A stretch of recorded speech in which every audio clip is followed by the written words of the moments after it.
Good morning, folks. My name's Shay Douglas, and I'm really excited this morning. I'm calling in from Australia, and I've got a very special guest on the show with me today. It is Dr. Bruce Lipton. If you don't know who this man is, today you're likely been living under a rock for the last 30 years. And that's just a joke, but I just wanted to give a brief introduction to this man who has profoundly, significantly impacted my life in such a positive way through a lot of the work that he's done through his books, Spontaneous Evolution, the famous Biology of Belief, and of course, my personal favorite, The Honeymoon Effect. One of my favorites out of that book and a lot of the work that you do, Dr. Lipton, is really just bringing the gap closer between the scientific world and really closing the gap on this more spiritual realm. And something that I really value in that work is the way that you articulate through your books and through your videos. I'm a big fan of videos. It's a great way for me to learn, and you really appreciate your time doing these. And it just really helps in the way that you articulate it to put in context, in a scientific context, a lot of the way that you articulate it. It really quantifies this kind of spiritual talk, and it puts it in more practical implications, which I really love what you do. So I just wanted to thank you so much again for your time, Bruce. Part of this conversation that I really feel enthralled to just dive deep into is based upon a new film that we released, the Regeneration, which Dr. Bruce Lipton features in, and it was in 2020. The 1st of January, I remember it like clear daylight, when Dr. Bruce Lipton, he gave a beautiful presentation to us here in Southeast Queensland in Australia. And I was kind of just quite blown away by the presentation. It really struck home because it was done with not just extreme passion and enthusiasm, but it was like really piercing into the hearts of the people, and myself included, to really begin to be the change, begin to enact change. And part of the topic of the conversation was being an architect of a new civilization.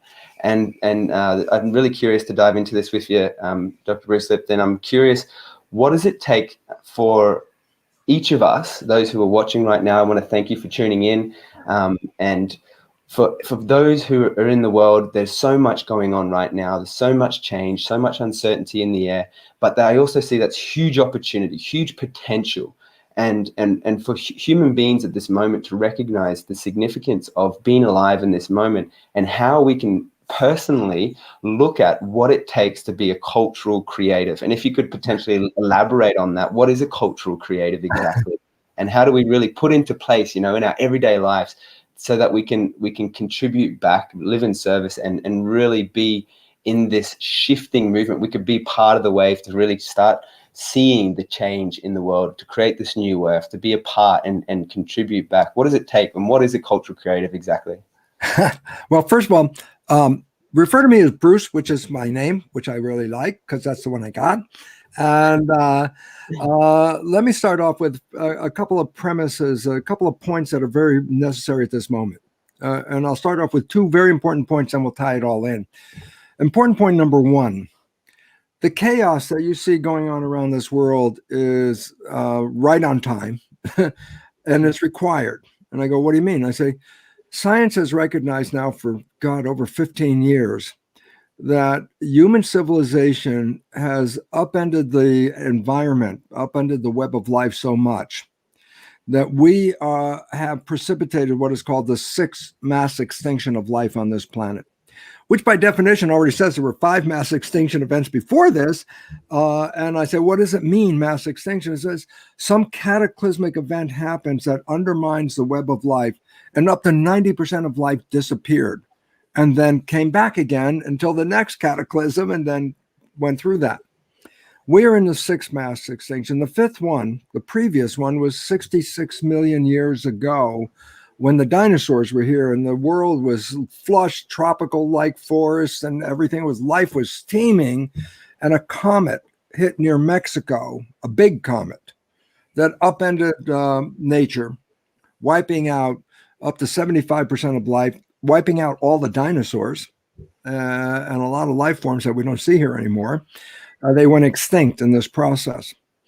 And right now, civilization has been responsible for creating what is called the sixth mass extinction of life. And the sixth mass extinction of life simply says that human behavior has undermined the web of life so much that we are destroying the web of life without recognizing the most important fact. We are a product of the web of life. We are nature. And if nature disappears from underneath us, so do we disappear. And I say, so what's the issue? I said, we've been in a mass extinction event for about 15 years, meaning species of organisms are being lost faster than in previous mass extinction events. But it's due to the way that we are destroying the environment from which we come. There was a separation that somehow humans thought they were separate from the environment. I mean, the Genesis story said, oh, nature was created, and then they added some humans like an option at the very end, that we were not part of nature, we were added. And also the biblical story says we were given dominion over the plants and animals, which means, oh, we are the masters. That's what it said in the Bible. Now, science came along, changed the Genesis story, came to a story of evolution. But the important part about the conventional evolution story is it results from what are called random mutations. Random mutations, by definition, are accidental mutations. And that an organism, two organisms mate, let's say dogs, they make a litter of puppies. And I say almost all the puppies look just like the parents. But then there's a weird one, the runt of the litter, the different one. And I go, well, what does it represent? He said, well, there was a genetic alteration in the development of this particular puppy. And I go, if the alteration makes the puppy stronger, it will survive and pass on the new genes. And if the alteration made the puppy weaker, it'll die out and won't pass on the new genes. So evolution is a series of random mutations followed by what is called nature selects or natural selection. I go, so what is the relevance of that? And it goes, well, if the mutations that started our evolution were random events, and I said, then what's the purpose for us to be here? And the answer is, well, obviously there's no purpose. We were here randomly.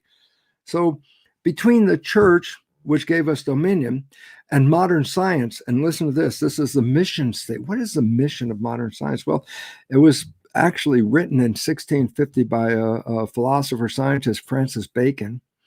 And he said, the mission of modern science, which is still present, is to obtain knowledge that we can control and dominate nature. That's the mission of science, to get at the knowledge so we can dominate and control nature. I go, well, how's that working out? And I go, well, apparently the knowledge we have acquired is enough to destroy nature and not survive in it. So we're facing a mass extinction. And that says, what does that mean? It says, well, since it's caused by human behavior, then guess what? The only solution is to change human behavior. And this is what we're experiencing right now. And I say, what does it mean? It said the current version of culture on this planet, the behaviors that we are ripping off the Garden of Eden, that we're pillaging, we're taking all the resources, and we're using up this planet like it was just a bunch of stuff to use up. This process is what has separated us from nature and has caused us to destroy the web of life, which we are part of, which means we are destroying ourselves. The extinction we're talking about is not like 1,000 years from now, it's within decades. For example, it's recognized by science that, listen to this, 2048, how far is that from here? Not very far. There will be no fish in the ocean on planet Earth. That's almost like a science fiction story. There's no fish in the ocean. Why? A, we've overfished the population. B, we polluted the water. C, we destroy the breeding grounds the way we fish and put nets over and grab all that stuff. So humans have caused the extinction of fish. It's causing it right now. But we have a few years left. Okay. I go, what else? I said, well, if you were here in 1970, the World Wildlife Foundation took a survey. How many animals are on planet Earth? They just redid the survey 2 years ago. And guess what they found? 2/3 of the entire animal population on Earth have disappeared since 1970. We only have 1/3 the number of animals left, and they're disappearing faster and faster. And that's because we are not living in harmony with the planet. And it says we need to change our behavior. And it's like Einstein said, it's the insanity, the idea of recreating the same behavior over and over again, expecting it to change. It's not, we have to change the behavior. We're being forced to change that behavior. I said we're being forced in many different ways. I mean, The disruption of civilization. Well, we have racial issues, we have religious issues, we have economic issues, we have issues at every different level that humans are creating disharmony in the system. And then, of course, we're destroying the environment. And then nature comes back and gives us this pandemic and says, you guys haven't learned the lesson yet, and we don't need you in the garden anymore because humans are like a virus in the garden. They're destroying the garden. Nature says, get out, or learn to not repeat the same problems. And this is what we're finding in a moment of chaos in this world right now. It looks crazy. And I go, it is crazy for a very simple, fundamental reason. You cannot create a sustainable civilization on today's foundation of civilization. So civilization is causing a problem. So what do we experience? A breakdown. I go, why is this breakdown? I said, because if it doesn't break down, we can't build a new one. And if we don't build a new one, it's only a few decades and this one's done. So it's like we're being pushed in a hurry up fashion now. Do something. And what is it? Change behavior, because we've lost our connection with nature. And we should go back to the indigenous people, whether they're Aborigines in Australia, Native Americans, they're called, the Indians, which misnamed, but even Druids in Europe. These are the ancient indigenous people. I say, what about these people that's different than us? And the difference is that they saw the world as a garden, and they were gardeners to maintain the world. We see the world as resources, and have sucked all the resources out and then going, hey, can't continue this way. There's no resource. I go, yes, this is the problem. We have to change. So the chaos that you see, including this pandemic, which don't get me started on that, but you might, but don't get me started on that. This pandemic is part of this whole thing that says, look what happened. Jobs were changing. The way we were living, certain jobs were just not, you can't do these jobs anymore in this world. And all of a sudden it says, yeah, we're being forced to make a new world right now. And the idea is holding on to the old world is the worst thing you could possibly do, because it's not coming back, fortunately, because it didn't work. And that we're creating a new world right now. And that's why I thank Shay for being on this program, because you are an audience of what? People that are looking for answers outside of the box. And that's what represents a cultural creative. Don't look for the answers in the box. The box is where the problem is. The answers don't exist. Buckminster Fuller said, you want to change civilization, don't change civilization, leave it, build a new one, and then the people will come there. So we're in a moment of choice here. And it says, you're a participant in this evolutionary process right now. You're seeing it fall apart, and you got two choices. One, bemoan the fact it's falling apart. Oh my God, my life is so threatened. My job, I'm so afraid. It's scary. And I go, that, or say, it's falling apart, thank God, because now it's time for us to learn to live in a better way on this planet with each other. Learn how to live with each other, learn how to live with nature, and change the way we're living so we can create a civilization that can move into the future. So right now you have two choices. And unfortunately, most people are locked onto the old one falling apart. I go, let it go. It's the problem that we need to put together a new way of life on this planet. But to do that, then we also have to recognize this. We are creators. Oh, Bruce just said that. Fine. No, Bruce didn't just say this. Quantum physics is the most valid science on this planet. There is no science with more truth or been tested to be truer than quantum physics. So of all the sciences, quantum physics is the most valid. And I go, what's significant? And here it is. You ready? The primary principle of quantum physics is this world is an illusion. It's all energy. There's no such thing as matter, but our consciousness is creating the image of the world that we live in. In other words, human consciousness is manifesting this expression. And I say, well, we personally have our own consciousness for our own lives, but then we have collective consciousness, that's called culture, which is manifesting the bigger picture. And the programs that we have been given are programs of self-destruction. It's not programs of health and harmony at all. And the biggest issue outside, because quantum physics says our consciousness is creating this, and the problem is if you're creating extinction, then you need to change consciousness to create something that we can thrive into. And then all of a sudden this comes back to us. I say, why? But each of us is a creator. And that is the rule of quantum physics, the most valid science on the planet. Are you creating harmony? Or are you creating disharmony? I go, well, that's the big issue. I go, why is it a big issue? Because mind is the creator. Matter of fact, first day, quantum physics, day one, Max Planck, one of the founding fathers of quantum physics, the first statement is, the mind is the matrix of all matter. And that says what? The mind is creating this matter, okay? Since 1927. Let me just bring you a more recent story, which is in the journal Nature. And why I bring it up is Nature is the most prestigious scientific journal on this planet. And there was an article not long ago by a physicist by the name of Richard Conn Henry. The article was entitled The Mental Universe. I don't need you to read the article. I just need you to read the last sentence in that article. And I go, and remember, this is published in the most prestigious scientific journal on the planet. And here, I'll just read it for you. The last sentence is, the universe is immaterial, meaning it's not physical, it's immaterial, it's energy. And it goes, the universe is immaterial, it's mental and spiritual. Live and enjoy. Oh my God. The most prestigious scientific journal on the planet says what? That the universe is an energy field, and that the experiences that we have are derived from what? Our mental and spiritual states.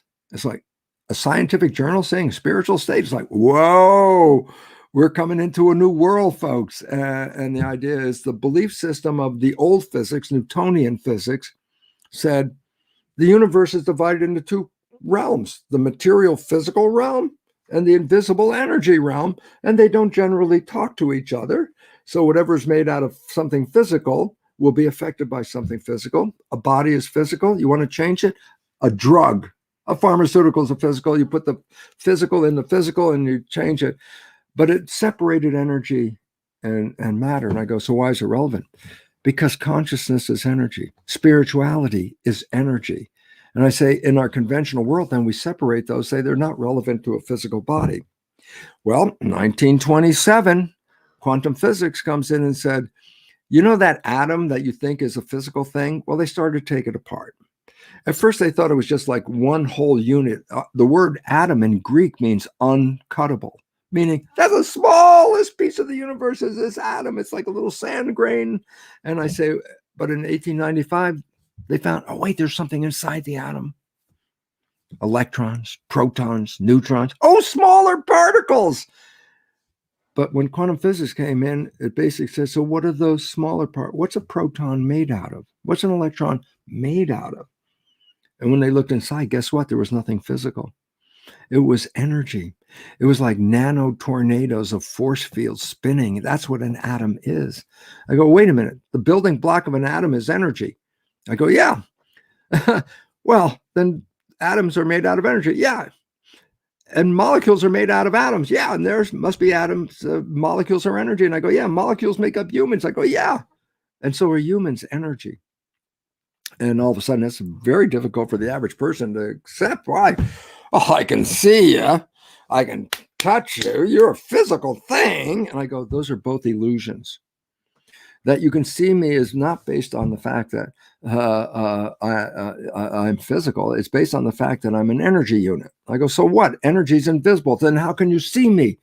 And it sounds like a joke, but it's the truth. You can see me because the lights are on. That sounds like a joke. I go, no, here's how it works. Photons from a light source bounce and hit the energy of which we are made out of. And when they hit that energy field, the photons are deflected back. So you're not seeing me. You're seeing a reflection of photons that are bouncing off the energy. Because underneath that layer of photons, I'm invisible. I'm an energy force field.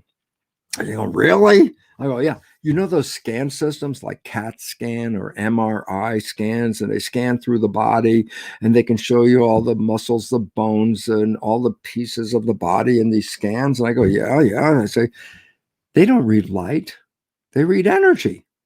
They're looking through your body. It's energy. And they can focus at any level of that energy. And guess what? You see the structure. I say, yeah, but the structure that you see in a scan is not physical structure. It's an energy structure. That's what the scan reads. It doesn't read light. It reads energy fields. So I go, oh my God, when you look through the body with a scan system, the energy fields create the structure we are. So basically it says this, that being physical is an illusion of the light. That's right away. It's no light, can't see anything. Wow, that's exactly what a body looks like. It's in the dark and it's invisible. Okay. And then you go to the point you say, yeah, but if it's just energy, how come I could feel you? How come I could push on you? How come I could touch you if you're just energy?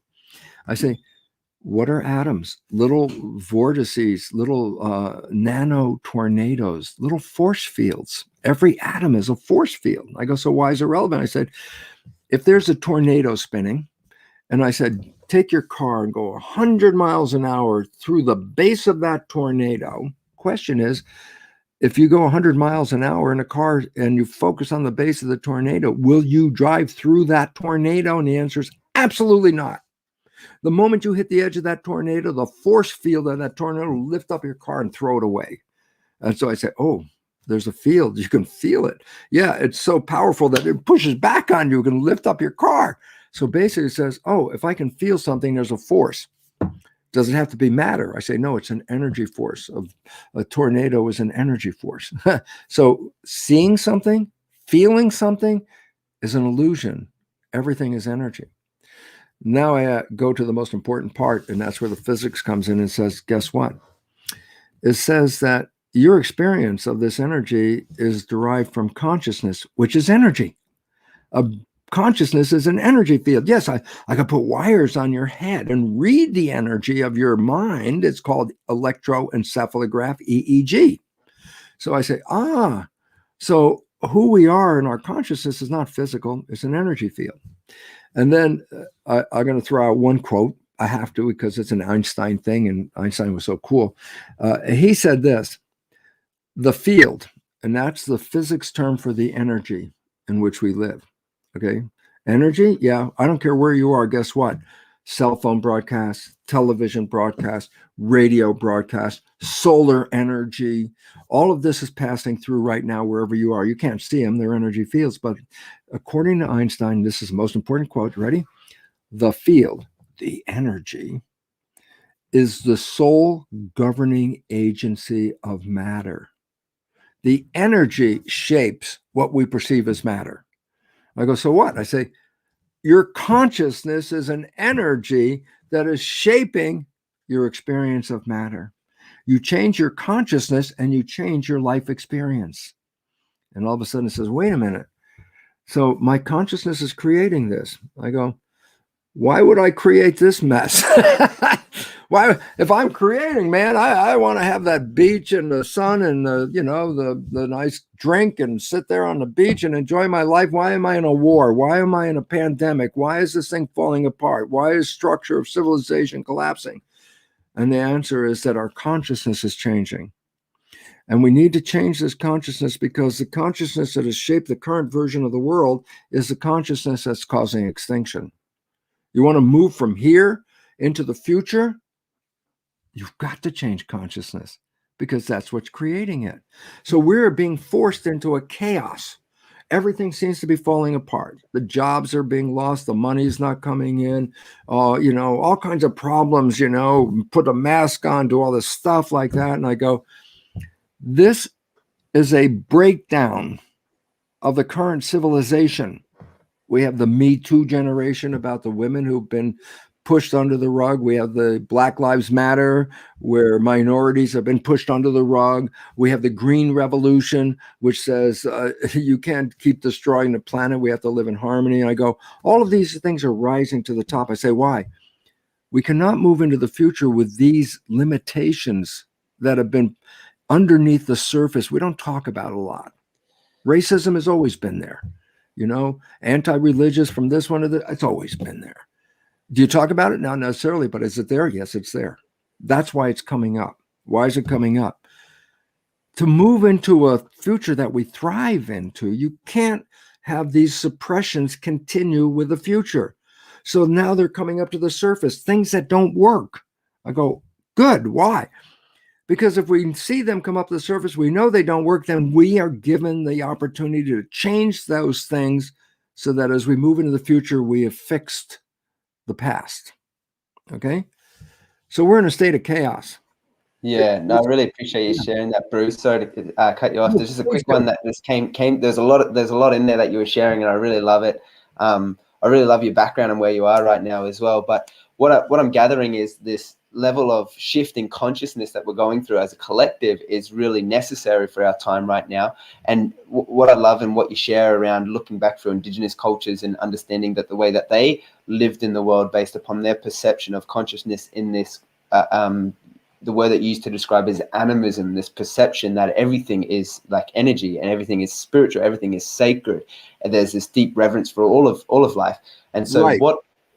how do we like really implement that into a kind of mainstream lens of the world that we see now? Obviously, it takes an individual to understand the concept and bridging that gap between science and spirituality. But for this to be widespread, is it like something that the whole systems of schools have to shift as well? Is it level of the programming? everything? Okay, here's the issue. Maybe you could explain, more on the how Okay. the consciousness works and the mind, Right. particularly with the subconscious and the conscious mind, and dive into that. Would be awesome.